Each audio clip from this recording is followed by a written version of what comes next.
के रक्षा मंत्री की नहीं है? क्या एनएसए की नहीं है?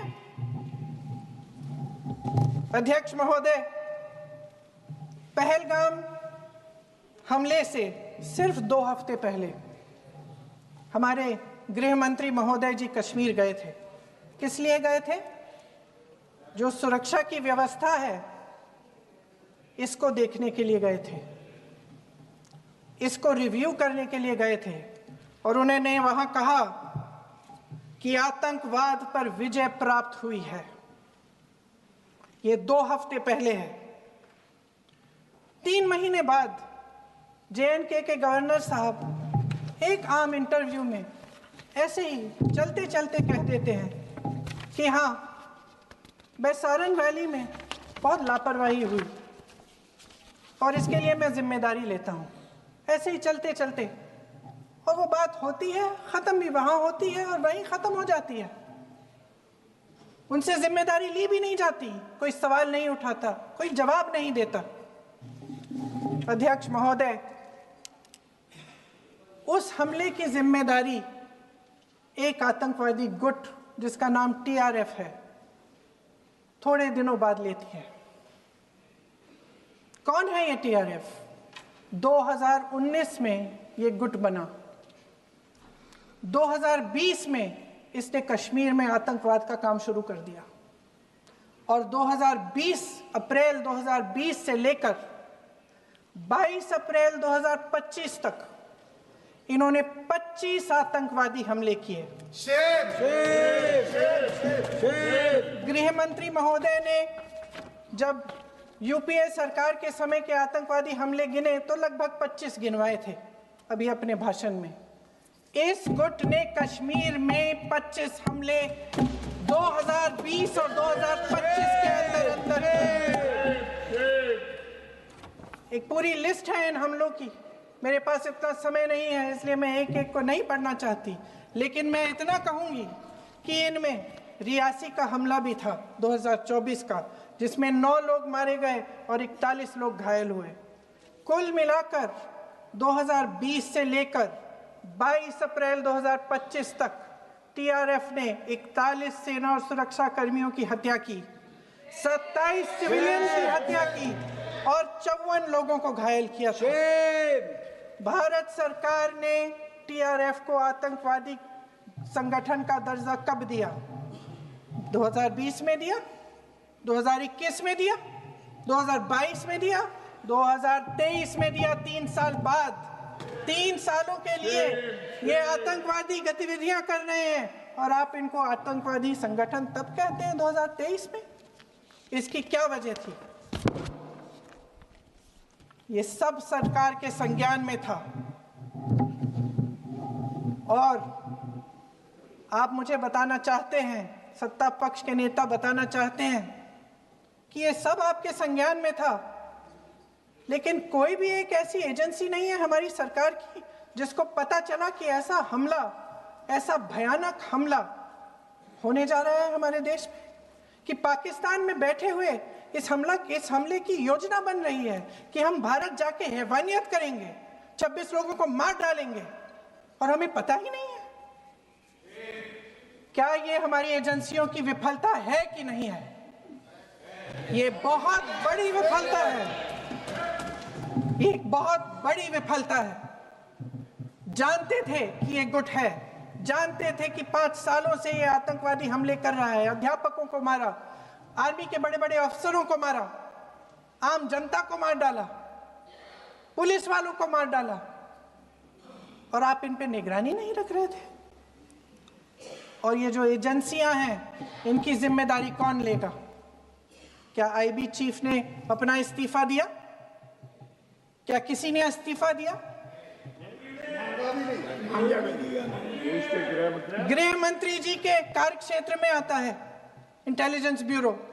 क्या गृह मंत्री जी ने इस्तीफा दिया? इस्तीफा छोड़िए, जिम्मेदारी ली।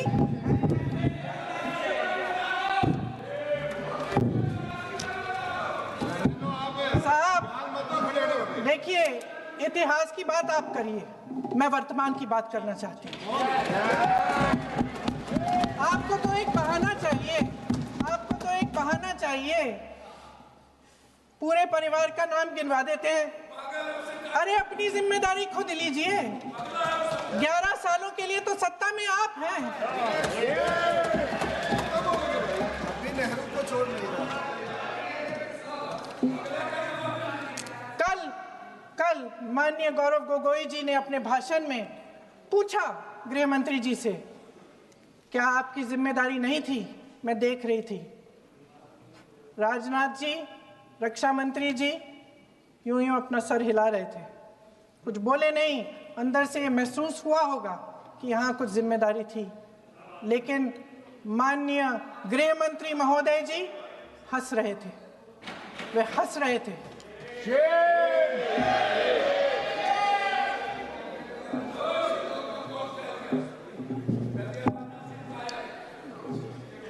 अध्यक्ष महोदय, कल सत्ता पक्ष और आज भी सत्ता पक्ष के नेताओं ने 2008 के मुंबई के हमलों का जिक्र किया, बार बार कहा कि मनमोहन सिंह जी की सरकार ने कुछ नहीं किया। ये तो जानकारी होगी ना कि उसी समय जब वो आतंकवादी हमला चल रहा था, तभी उन आतंकवादियों को मार डाला था। एक बचा था और उसको भी फांसी दे दी थी 2012 में। महाराष्ट्र के मुख्यमंत्री ने इस्तीफा दिया। देश के गृह मंत्री ने जिम्मेदारी लेकर इस्तीफा दिया। एक जवाबदेही थी पब्लिक के प्रति, एक जवाबदेही थी इस देश की जनता के प्रति, इस देश की धरती के प्रति।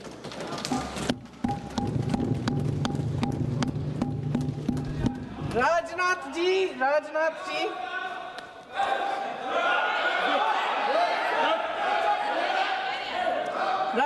जी तो पुलवामा, उरी और पठानकोट के समय गृह मंत्री रहे थे। आज वे रक्षा मंत्री हैं और हमारे गृह मंत्री महोदय श्री अमित शाह जी के नाक के नीचे पूरा मणिपुर जल गया। दिल्ली में दंगे हुए, पहलगाम में हमला हुआ और आज भी वे उसी पद पर बैठे हैं। क्यों? अध्यक्ष महोदय, बमबारी से अखबारों के हेडलाइन बनते हैं, मगर कहानी सुरक्षा में की चूक में भी है।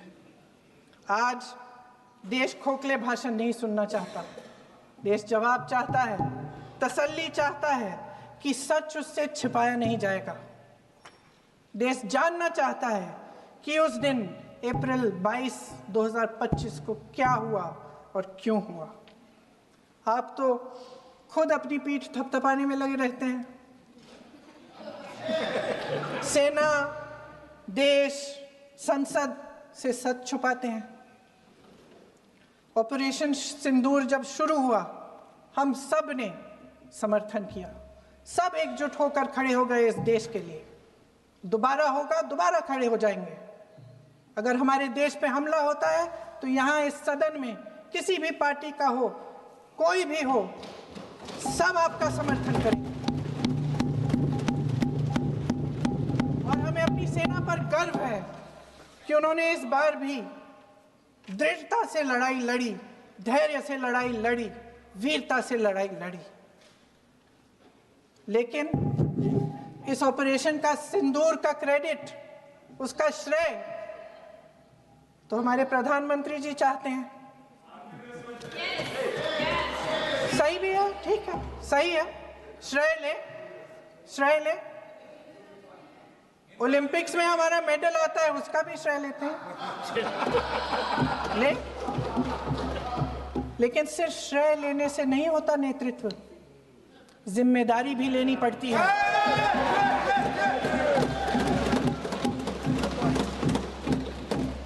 देश के इतिहास में ये पहली बार हुआ, देश के इतिहास में ये पहली बार हुआ कि जंग होते होते ही रुक गई। रुक गई है जी। और इस रुकावट का ऐलान हमारी सरकार, हमारी सेना नहीं करती, अमेरिका के प्रेसिडेंट करते हैं, अमेरिका के राष्ट्रपति करते हैं। ये हमारे प्रधानमंत्री महोदय की गैर जिम्मेदारी का सबसे बड़ा प्रतीक है। आज गृह मंत्री जी ने इस बात पर उल्लेख किया। उन्होंने कहा, उनके शब्दों में उन्होंने कहा कि पाकिस्तान के पास शरण में आने के बजाय कोई चारा ही नहीं था। आपने शरण दिया क्यों? वो आते हैं आपके देश के अंदर, लोगों को मार डालते हैं और आप उनको शरण दे रहे हैं। क्यों दिया शरण? इसका जवाब क्यों नहीं दिया है एक भी भाषण में? जैसे ये बात उठी, शरण की बात की, हमारे गृह मंत्री जी ने इतिहास में चले गए। नेहरू ने क्या किया, इंदिरा गांधी ने क्या किया, यहां तक कि मेरी मां के आंसुओं तक चले गए। लेकिन इस सवाल का जवाब नहीं दिया कि ये सीज फायर हुआ क्यों, ये जंग रुका क्यों, और तब क्यों रुका जब दुश्मन के पास कोई चारा नहीं था हमारे श्रेय में आने के बजाय। क्यों रुका ये जंग? इसका जवाब नहीं दिया। धन्यवाद। आप देंगे?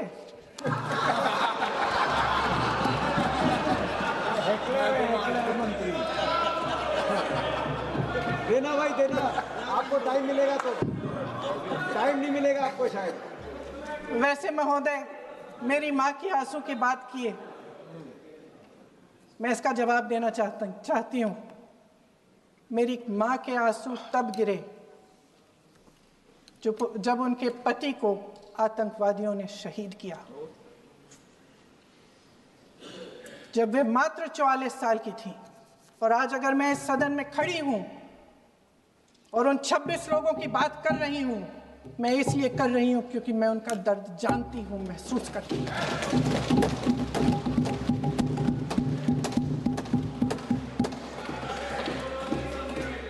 अध्यक्ष महोदय, मैंने कहा कि देश का नेतृत्व सिर्फ उपलब्धियों का श्रेय लेने से मजबूत नहीं होता। सफलता और विफलता दोनों की जिम्मेदारी लेने से बुलंद होता है। ये सोने का ताज नहीं है, कांटों का ताज है। अध्यक्ष महोदय, जब सरकार झूठी और कायर हो तो वे बहादुर से बहादुर सेना के साहस और पराक्रम को भी कमजोर कर देती है। देश को प्रतिशोध के साथ साथ सबके प्राणों की रक्षा का प्रण चाहिए। सेना की शक्ति के साथ सरकार की सच्चाई भी चाहिए। महान देशभक्त शहीद इंदिरा गांधी जी, जिन्होंने सफल कूटनीति के बल पर अमेरिका के राष्ट्रपति निक्सन का मुकाबला करके पाकिस्तान का विभाजन करवाया, बांग्लादेश पर